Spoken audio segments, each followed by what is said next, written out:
विधानसभा निवडणुकीत महाराष्ट्रात यांत्रिक चमत्कार झाला का? निवडणुकीत पैसे वाटप आणि लाडक्या बहिणींसारख्या योजनांमुळे महायुतीला यश मिळाले का? की या व्यतिरिक्त देखील काही कारणे आहेत? काय वाटते या निवडणुकीत उभे असलेल्या स्वतः उमेदवारांना? पाहूया आपण या व्हिडिओमधनं. नमस्कार, मी महेंद्र सिंग राजपूतने आपण पाहत आहात निर्भीड विचार न्यूज. महाराष्ट्र विधानसभा निवडणूक 2024 चे निकाल लागले. या निकालांनी सर्वच राजकीय पक्षांना नव्हे तर जनतेला देखील आश्चर्याचा धक्का बसला. या निकालांबाबत जनतेतून सोशल मीडियामधनं अत्यंत संतापजनक आणि उद्विग्न अशी प्रतिक्रिया उमटताना दिसत आहे. या निवडणुकीत भाजप जिंकला मात्र महाराष्ट्र हरला अशी भावना सध्या तरी मतदारात आहे. धुळे शहर मतदारसंघातून शिवसेना उद्धव बाळासाहेब ठाकरे या पक्षाकडून उमेदवारी करणारे माजी आमदार अनिल अण्णा गोटे यांनी एक पत्रक काढून आपली प्रतिक्रिया सार्वजनिक केली आहे. ते या पत्रकातून म्हणतात की महाराष्ट्रात यांत्रिक चमत्कार झाला आहे. या निवडणुकीत लोकशाहीला मूठमाती देण्यात आली असून या निवडणुकीदरम्यान सत्तारूढ पक्षाने निलाजरेपणाचा कळस गाठला आहे. मी जनतेच्या पराभव आणि यंत्रणांचा विजय स्वीकारला आहे असे देखील या पत्रातून ते म्हणतात.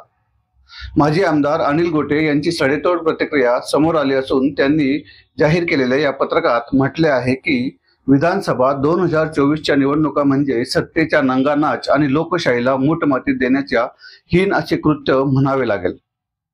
पैशांचा महापूर आणून महाराष्ट्रातील जनता विकाऊ आहे. पैशाने जनावरांपेक्षा माणसं स्वस्त दरात मिळतात असा एक सुप्त संदेश देशभरात पोहोचवला जात आहे. आपण केलेली यांत्रिक हेराफेरी अफरातफर लक्षात येऊ नये यासाठी भाजपा व त्यांच्या आश्रित पक्षांनी धुवाधार पैशांचा वापर या निवडणुकीत केला आहे. जगाच्या पाठीवर महाराष्ट्रातील कधीही भरून न येणारी अब्रू अक्षरशः विक्री करून छत्रपती शिवरायांचा महाराष्ट्र 200-500 रुपयांवर विकला जातो. ही या महाराष्ट्राच्या अब्रूची केलेली विक्री पुढील दीर्घकाळ मनात घर करून राहील. कदाचित हे दुःख बरोबर घेऊन आयुष्याचा निरोप घेण्याची वेळ येईल. धुळे शहराच्या मतदारांची तर लायकी काढली जात आहे. प्रशासनाच्या सक्रिय सहभागाने पैशांचा नंगनाच केला, जेणेकरून पैसे वाटल्यामुळे भाजपचा विजय झाला हे जनमानसात रुजवावे. पैशांच्या पोलादी पडद्यामागे यंत्रात केलेली अफरातफर व तांत्रिक हेरफेरीकडे सामान्य जनतेचे दुर्लक्ष व्हावे अशी खेळी करून लोकांना मूर्ख बनवण्याचे कारस्थान भाजपाने बेमालूमपणे पार पाडले.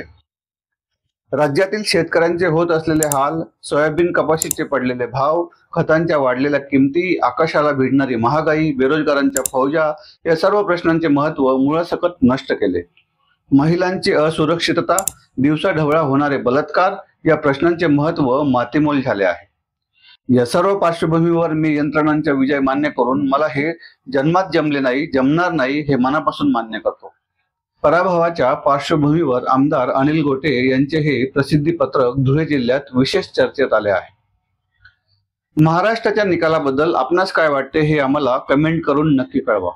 आपणास आमचा व्हिडिओ आवडला असेल तर लाईक करा, शेअर करा आणि सबस्क्राईब करा. धन्यवाद.